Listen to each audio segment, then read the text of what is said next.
Siz tanlangan kasb egasida qanday fazilatlar bo'lishi kerak?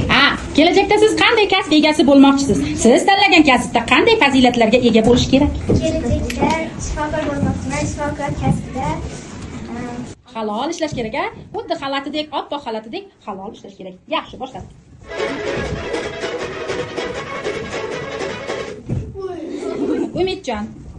Umidjonga savol beradi Nozi. hikoya qanday voqea bilan boshlandi? Hikoya qanday voqea bilan boshlandi? 1 2 3 Yaxshi.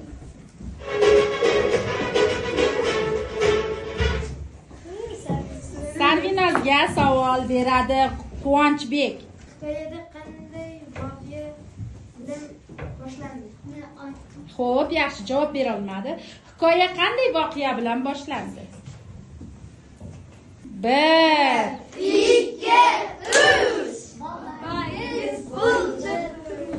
3 Yaxshi.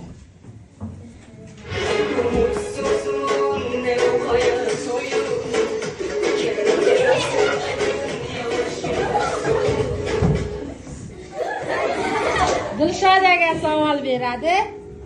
Kim?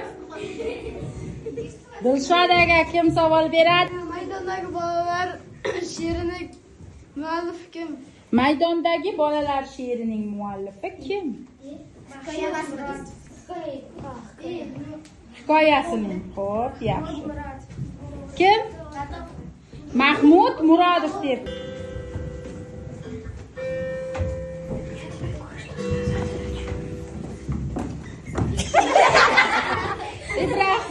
Ibrohimga Binafsha savol beradi. Kelajakda kim bo'lmoqchisiz? Kelajakda kim bo'lmoqchisiz? Stomatolog. Yaxshi. Boshladik.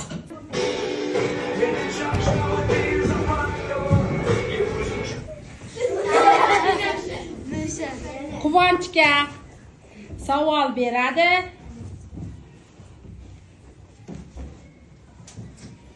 G'ani kim bo'lmoqchi edi? G'ani qaysi kasb egasi bo'lmoqchi edi? 1 2 3 Boyingiz bo'ldi 3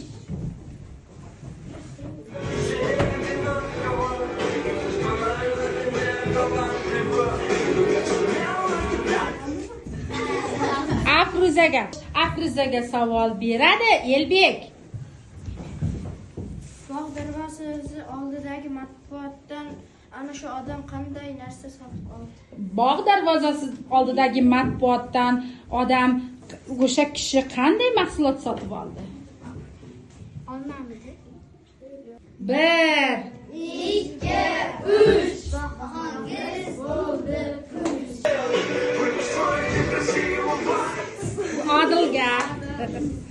Odilga savol beradi Dilrabo. Bolalar qayerda o'ynashayotgan edi?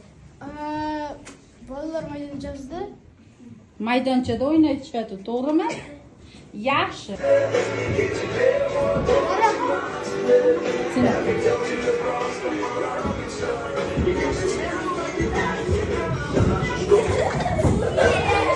Sizlar keyin tez nerga vaqtinchalik o'tiring, tez. Xo'sh, savol beradi Elbek.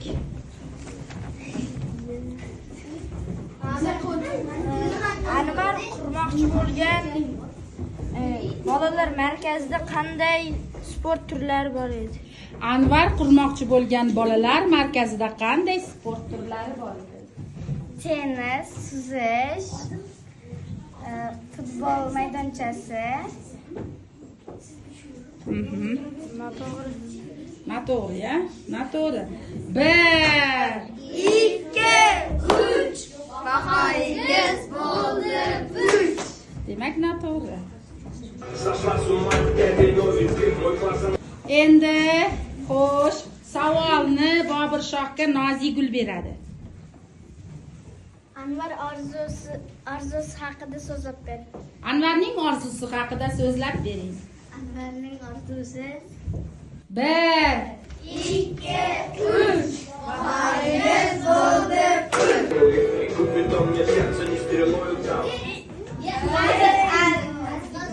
Biroz do'kondan nima oldi? Gazeta. To'g'rimi? Gazeta, yana jurnal oldi. Сказала наша классная детки, знакомьтесь Юлия. Я посмотрел видео за Юлией. Obidaxonga savol kim beradi? Ibrohim beradi. Boshladik. Matnda qanaqa ismlar tilga olingan? Matndagi qahramonlar ismlarini aytib bering. Yana bir. Anvar va Elbek. Yana bor deyapti. Yana bor. 1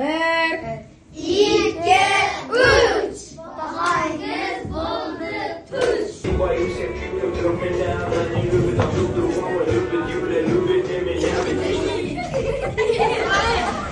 Baxtiyorga savol beradi Dilnura. Anvar nima qurmoqchi edi? Anvarning qanday bino qurmoqchi edi, shundaymi? Qanday binoman? Sport. Yo'q. Bolalar maydonchasimi? Sport zali. Siz savol qilib bermang, savolga savol chiqdingiz, o'yinni buzdingiz. Chiqing.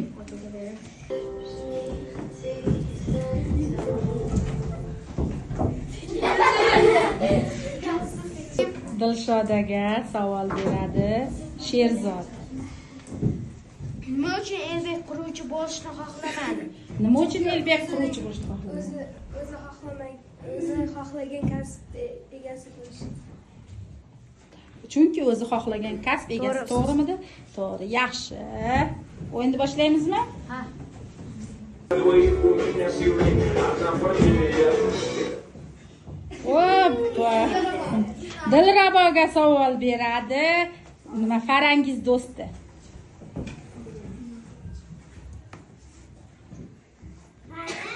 Kim bu qaysi kasb egasi bo'lmoqchi edi? Yana qaysi kasb egasi bo'lmoqchi edi? Ustoz bo'lmoqchi. To'g'ri, ustoz. Ustoz. Днем пожар, а ночью бессонница, сердце рвется, только мне как мне. Demak, Bibi Soraga savol beradi Azizbek.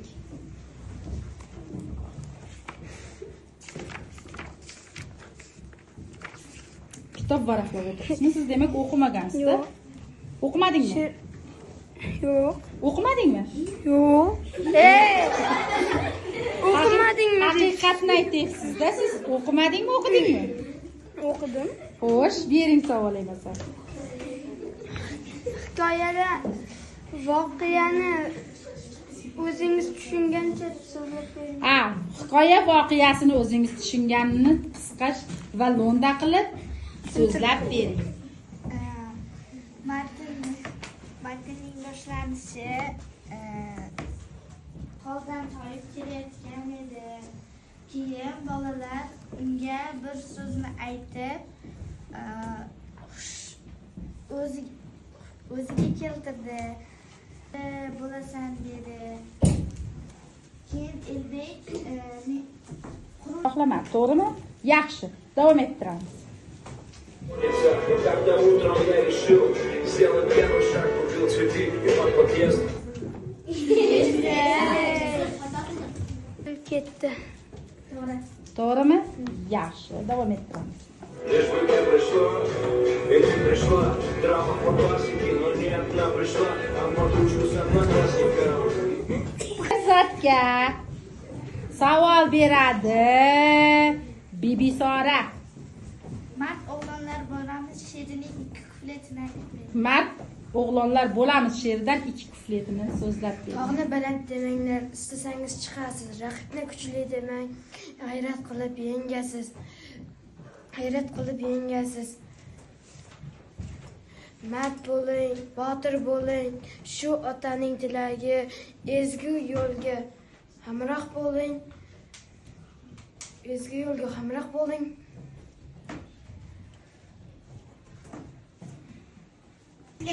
Ikkinchi kupletini xato aytdi-ya.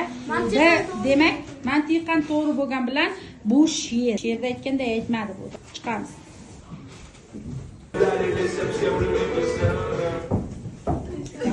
Dilshodaga navbat. Savol beradi Ibrohim. Sog' bo'ling. Mard o'g'lonlar bo'lamiz she'rining eng oxirgi kufletini aytib bering. Mard o'g'lonlar bo'lamiz she'rining eng oxirgi kufletini aytib bering. Chiniqinglar, mashq qilinglar, yutuq sehr mehnatda. Sehr mehnatda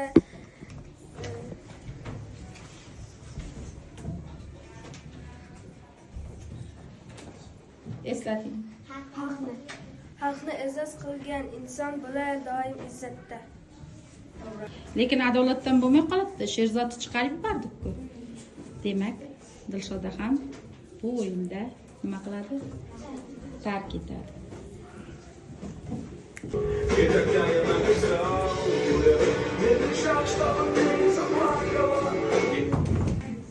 Demak, Nozimaga savol beradi Odilbek. Mard o'g'lonlar bo'lamiz hikoyasida g'ani kim bo'lmoqchi edi? G'ani qaysi kasb egasi bo'lmoqchi edi? Ustoz deyapti, to'g'rimi? Yaxshi.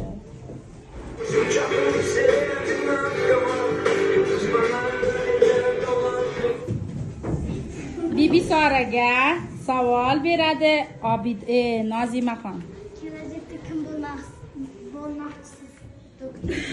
Qanday doktor yo'nalish bo'ladi-ku? Odamlarni davolaydi. Davolovchi shifokor bo'lmoqchisiz. Yaxshi.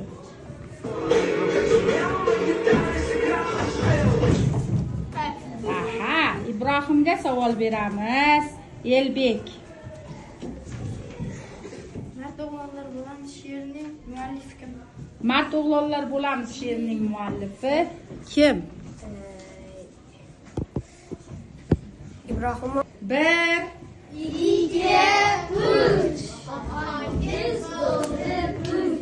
Yaxshi. Mana bu qatorda 3 ta yigit qoldi-ya. Bu qatorga o'tamiz.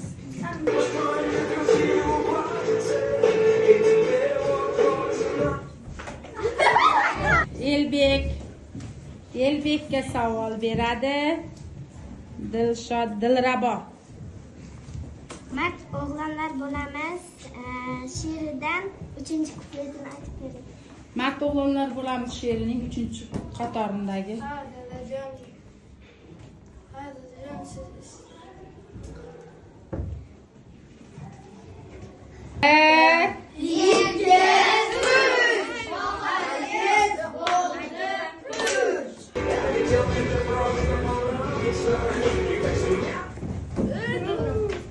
Dilraboga savol beradi Sarvar.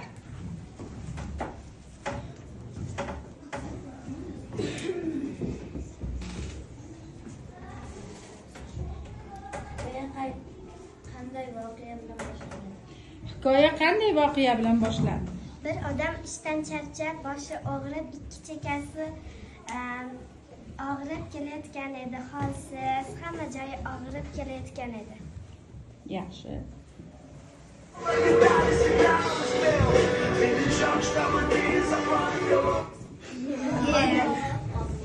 Odilbekka savol beradi Dilnura.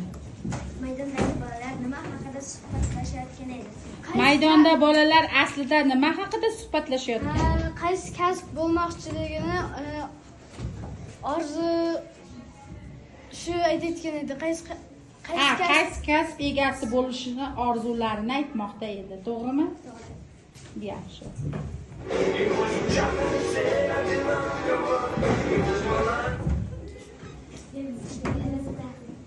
Dilnuraga savol beradi Azizbek. Mard o'g'lonlar bo'lamiz she'ridan 4-kupletini aytib bering. Hamma izlangan zo'r insonlar bo'lamiz. Elimiz orzu qilgan mard o'g'lonlar bo'lamiz.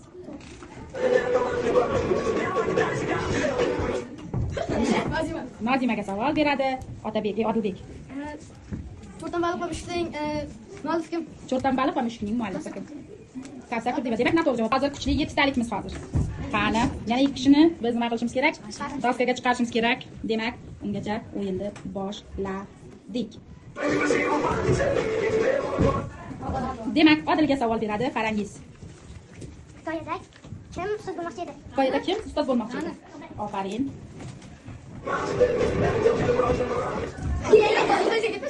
Odilga savol beradi Dilshod Dilrabo. Onalar maydonchadan man sizga o'yin shaklladi. To'g'rimi? Yaxshi. Yo'q, Bibisoraga. Xo'sh, endi Odil beradi Bibisoraga. Sherik qo'yasidan muallifga Ivan Kirilov, to'g'rimi? Yana Bibisoraga savol. Savolni beradi Sarvar. Ha, bastakor Yunus bobo. She'rining muallifi kim? Bilasizlar, Yunus Rajab. Abdazim Po'latov debdi. Demak, yo'q dedi, javob noto'g'ri. Qani chiqamiz. Endi biz kuchli parangiz Odilbekning oldiga o'tiring. Biz kuchli 6 talib qoldik. Bir kishini bir amallab oramizdan chiqarishimiz kerak. Xo'sh, o'sha bir kishi kim bo'lishi mumkin? Endi buni bizning tezkorligimiz, javob berishimiz bilib beradi. Boshladik. Odilga savol beradi. Bo'lamiz she'ri kimning tilida aytilgan? Mart o'g'lonlar bo'lamiz she'ri kimning tilida aytilgan? To'g'rimi? To'g'ri, yaxshi. Demak, Azizbekka savol beradi Odilbek. Mart o'g'lonlar bo'lamiz she'rining 5-kupletini ayting. Sher bolasi ovni yengar, el bolasi yovlarni yo'llarda uchrab qolgan to'siq g'ovlarni.